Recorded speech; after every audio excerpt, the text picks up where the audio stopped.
Bismillahirrahmanirrahim. Assalamualaikum warahmatullahi wabarakatuh. Salam sejahtera buat semuanya. Mudah-mudahan di rumah sehat semua. Bertemu lagi dengan saya Muhammad Aji Prayoga Putra, guru mata pelajaran PAI di SMK Pertiwi, khususnya kelas 12. Puji syukur kehadirat Allah Subhanahu wa Ta'ala yang mana telah memberikan kita nikmat sehingga kita masih bisa bertemu walaupun daring dalam jaringan ataupun online, tapi kita harus bersyukur karena kita masih bisa belajar walaupun tidak tatap muka. Salawat serta salam marilah kita limpah curahkan kepada junjungan Nabi kita, Nabi besar Muhammad Sallallahu Alaihi Wasallam, pada para keluarganya, para sahabatnya, dan tak lupa kepada kita selaku umatnya yang senantiasa selalu mengikuti ajarannya. Mudah-mudahan mendapatkan syafaat di yaumil qiyamah, amin ya Allah ya rabbal alamin. Oke, masih di bab yang kedua, yaitu adalah iman kepada qada dan qadar. Nanti akan saya jelaskan lagi lebih dalam, tapi tidak akan terlalu dalam ya, karena qada dan qadar ini sangat riskan untuk sekali dibahas. Jadi nanti akan saya jelaskan tentang konsep yang pertama, yaitu adalah ciri-ciri qada dan qadar. Yang kedua, contoh qada dan qadar di kehidupan sehari-hari. Dan yang terakhir, hikmah beriman kepada qada dan qadar. Baik, sebelum kita mulai pembelajaran hari ini, alangkah baiknya kita berdoa, meminta kepada Allah diberikan perlindungan, dilancarkan segala sesuatunya. Mudah-mudahan apa yang kita pelajari hari ini bernilai ibadah, bernilai pahala, dan juga mendapatkan yang paling penting ridha Allah, supaya kita diberikan selalu surganya Allah nanti di hari kiamat. Amin ya Allah ya rabbal alamin. Untuk berdoa dimulai.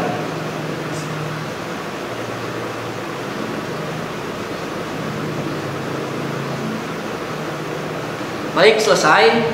Oke, pada pertemuan pertama kita membahas definisi beriman kepada qada dan qadar, dan juga macam-macam takdir yang sudah memang insya Allah kalian pelajari dan mengerti, dan juga yang paling penting diamalkan.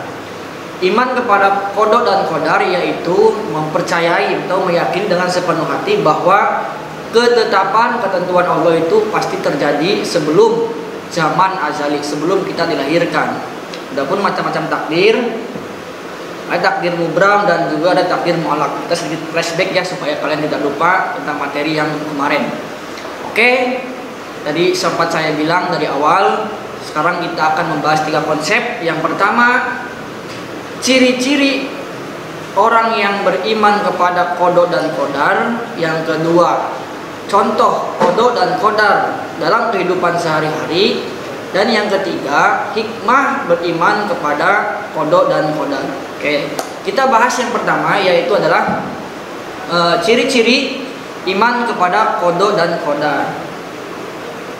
Yang pertama yaitu adalah mempercayai atau senantiasa sadar menerima kenyataan bahwa segala sesuatu yang kita alami di dunia ini, baik itu senang, duka, susah, sulit, ataupun bahagia, itu adalah qada dan qadarnya Allah Subhanahu wa Ta'ala. Itu yang pertama ciri-cirinya. Jadi orang kalau misalkan sudah meyakini qada dan qadarnya Allah, dia akan merasa dirinya ya udahlah, udah takdirnya Allah. Nah, ini ciri-ciri yang beriman. Apapun yang terjadi di kehidupan kita sehari-hari, senantiasa kita berpikir atau meyakini, ya sudahlah, ini adalah takdir Allah. Bagaimanapun yang terjadi adalah takdirnya Allah. Beda dengan orang yang tidak beriman. Kalau misalkan dia lagi putus asa, sedang patah hati atau sakit hati, diputusin pacar, dia nggak beriman, tidak menerima takdir, tidak menerima kenyataan, maka yang terjadi ya begitulah. Mohon maaf, misalkan minum keras atau mabuk, dan juga sampai tapi jangan ditiru ya, bunuh diri misalkan. Itulah orang-orang yang tidak beriman atau tidak meyakini, tidak mempercayai bahwa segala sesuatu yang ada di muka bumi ini sesuai kehendak atau ketentuan dari Allah Subhanahu wa Ta'ala. Misalkan saya sering mendengar curhatan dari seorang siswa tahun kemarin ya, Pak bagaimana kalau misalkan pacarannya sama kita lama, ternyata nikahnya sama orang lain, misalkan gitu ya. Bagaimana cara untuk menyikapinya? Nah begini, ini masuk dari ciri-ciri orang yang beriman kepada qada dan qadar. Begini ya, Allah itu misalkan sudah merencanakan, sudah menulis takdir kita di Lauhul Mahfuz bahwa kita akan berjodoh dengan seseorang dia, misalkan si Anu. Nah, ketika kita berpacaran dengan seseorang tersebut, tapi saya tidak membolehkan pacaran ya, bukan berarti saya membolehkan pacaran. Hanya saja ini contoh. Boleh pacaran, boleh. Ini saya bilang boleh. Yang penting di rumah, di samping orang tua itu boleh. Kalau misalkan pacarannya di pohon-pohon yang beringin atau semak-semak itu nggak boleh ya, oke? Jangan ditiru. Oke, selanjutnya, Pak bagaimana sih kok pacaran sama saya misalkan, jadian sama saya, nikahnya sama orang lain, bagaimana cara menyikapinya? Begini, Allah itu memberikan yang terbaik buat hambanya apapun yang terjadi. Ketika hambanya sakit, belum tentu Allah itu rela misalkan kamu jadian dengan orang tersebut. Menurut kamu baik, tapi belum tentu menurut Allah pun baik. Jadi Allah sengaja pisahkan kamu dengan orang yang tadi supaya kamu mendapatkan orang yang lebih baik sesuai kehendak yang Allah tentukan. Nah, orang yang ciri-cirinya orang yang memang beriman, yang menerima, tidak galau, tidak nangis, tidak putus asa. Dia akan menerima kenyataan, oh ya mungkin ada orang yang lebih baik daripada si dia. Nah, itulah ciri-ciri orang yang memang beriman kepada qada dan qadar. Itu salah satunya. Nanti selanjutnya silakan kalian cari, kembangkan masing-masing di rumah ciri-ciri orang yang beriman kepada qada dan qadar. Ataupun contoh sekarang yang kedua konsepnya, contoh qada dan qadar dalam kehidupan sehari-hari. Begini ya, banyak sekali contohnya. Salah satunya saya sebutkan yaitu terjadinya siang, malam, sore. Itu adalah ketentuan atau ketetapan Allah yang memang sudah diatur sebelum manusia diciptakan. Allah lah yang mengatur sore, Allah yang mengatur malam, Allah yang mengatur pagi. Itu satu. Yang kedua contohnya, manusia dilahirkan. Manusia dilahirkan di rahim seorang ibu. Itu tidak bisa dirubah. Kita memang takdirnya dilahirkan dari seorang ibu kita. Walaupun kita memang ingin minta, saya misalkan nih, Aji pengen dilahirkan dari rahim seorang Agnes Monica, ya tidak bisa. Ya karena memang takdirnya ibu saya seperti ini. Itu yang kedua.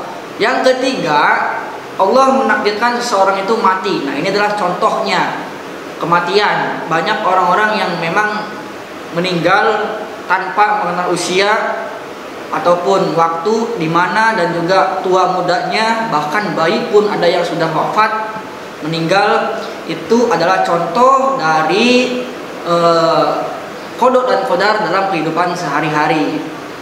Bukankah kalian sering melihat kematian ataupun orang-orang yang meninggal di sekeliling kalian, baik itu masih kecil, remaja, dewasa ataupun yang sudah tua, semuanya Allah tentukan, tidak memandang usia.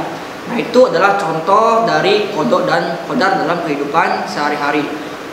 Adapun hikmah beriman kepada qada dan qadar. Hikmah beriman kepada qada dan qadar pastinya menambah kita selalu bertawakal kepada Allah Subhanahu wa taala. Yang kedua, yang pasti selalu mengingatkan kita supaya selalu terhindar dari hal-hal yang buruk, hal-hal yang memang menjerumuskan kita ke dalam dosa, dan mendekatkan diri kepada Allah dan mendekatkan kita kepada ladang-ladang pahala amal ibadah. Itu adalah hikmah dari beriman kepada qada dan qadar. Misalkan begini ya, Pak, apakah Allah bisa menghapus buku kitab yang ditulis Allah Lauhul Mahfuz ketika kita meminta kepada Allah? Jawabannya apa, Pak? Bisa atau tidak? Nah, Kalau saya boleh jawab, jawabannya adalah bisa. Sesuai dengan Quran surat yang ada di Al-Quran. Allah berfirman dalam Al-Quran surat Ar-Ra'd ayat 39, yang artinya Allah menghapus dan menetapkan apa yang Dia kehendaki, dan di sisinya terdapat Ummul Kitab atau Lauhil Mahfuz. Allah itu menghapus dan menetapkan apa yang sudah tertulis di Lauhil Mahfuz. Jadi banyak kesempatan, banyak kemungkinan bahwa kita berusaha, kita berdoa itu akan merubah takdirnya kita. Bukankah Allah itu maha kuasa?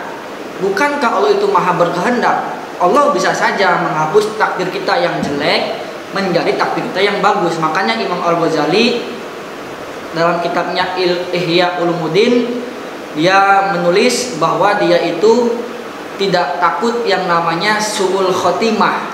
Nah, ini memang sangat kontroversial. Su'ul khotimah ini memang yang ditakuti oleh sebagian para ulama dan juga orang-orang yang ada di dunia. Yang ditakuti itu adalah su'ul khotimah.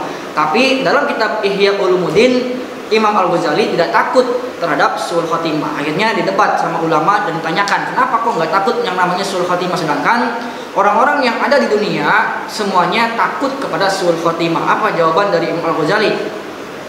Jawabannya adalah, saya itu tidak takut su'ul khotimah. Yang saya takutkan yaitu su'ul sabiqoh. Apa su'ul sabiqoh? Yaitu adalah nasib catatannya.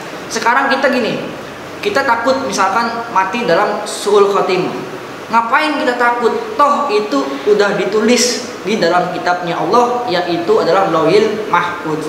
Kita harus takut kalau misalkan matinya kita itu buruk, sudah ditulis oleh Allah. Su'ul sabiqoh, nasib buku kita bagaimana. Nah, dengan cara apa merubahnya? Saya kasih satu amalan buat kalian yang ada di rumah. Sering-sering yang namanya mendatangi majlis ilmu atau mendatangi yang namanya belajar mengajar. Nah, seperti kita sekarang nih, contohnya walaupun memang daring karena memang pandemi, kita nggak bisa tatap muka, bisa aja. Karena Allah itu mencintai, Allah itu mencintai dan mengampuni orang-orang yang menuntut ilmu. Bahkan dalam sebuah hadis, ada seseorang yang melewat. Ini malaikat ini murka kepada orang tersebut karena orang itu pengen nyari ilmu tapi nggak niat, pengen nyari ilmu tapi nggak niat. Dia lewat, ada pengajian, ada yang hadis taklim atau mencari ilmu pengajian, dia hanya duduk diam sebentar dan juga pergi lagi. Ini malaikat ini murka, bagaimana mau menilai ya Allah, sedangkan dia itu nggak sengaja, nggak niat mencari ilmu dan sebentar juga udah pulang lagi. Apa kata Allah? Biarkan saja. Walaupun dia hanya sementara dan dia nggak berniat, tapi setidaknya dia sudah berkumpul dengan orang-orang yang sudah kuampuni dan sudah kucintai, kata Allah. Maka ampunilah dosa orang tersebut yang tadi hanya tidak berniat untuk mencari ilmu. Nah, bagaimana dengan kita yang ada di rumah dan juga saya yang di sekolah sebagai pemateri buat kalian? Kita kan sama-sama mencari ilmu ya. Mudah-mudahan kita diampuni dan juga mendapatkan cinta dari Allah Subhanahu wa taala dan juga bisa menghapus takdir-takdir jelek kita di Lauhil Mahfuz. Amin ya Allah ya rabbal alamin. Oke, cukup sekian pertemuan dari saya. Mohon maaf bila memang ada kata-kata yang kurang berkenan ataupun kurang enak di hadapan kalian atau di hati kalian. Kurang lebihnya memang saya manusia biasa, sempurna hanya milik Allah. Dan juga sebelum saya tutup, saya ingatkan kembali lagi, jangan lupa di rumah berdoa, jaga kesehatan dan juga jaga kebersihan di rumah. Walaupun memang sekarang masih pandemi, tidak untuk kemungkinan kalian tidak boleh kemana-mana dulu, karena memang takut dikhawatirkan kalian kenapa-napa, terjadi hal yang nggak diinginkan. Walaupun memang mau keluar ya silakan pakai masker, jaga jarak dan juga selalu cuci tangan. Oke, cukup sekarang untuk pertemuan hari ini. Mohon maaf apabila ada kesalahan, mudah-mudahan bermanfaat dan bisa diamalkan dalam kehidupan sehari-hari. Dari saya sekian, wabillahi taufiq wal hidayah. Wassalamualaikum warahmatullahi wabarakatuh.